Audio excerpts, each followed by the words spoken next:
Back in Old Testament times, people didn't travel very far within their lifetime.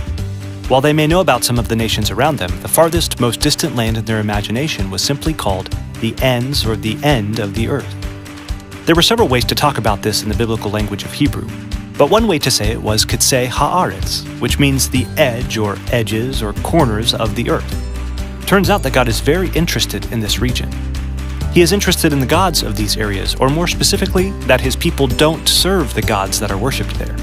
If his people end up worshiping the gods of the end of the earth, then they'll soon find that another nation will swoop down like an eagle from that very region and scatter them abroad, all over the end of the earth. Well, just like what happens over and over in Scripture, the people of God do exactly what God told them not to. And so God whistles for an army, and they come from the end of the earth to wipe the people out.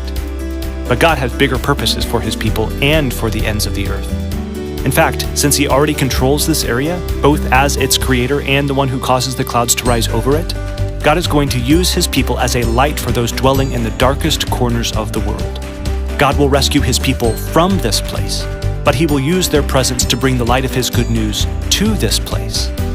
When Jesus comes, the light begins to dawn on the people of God, but the light they have received is now to be carried abroad.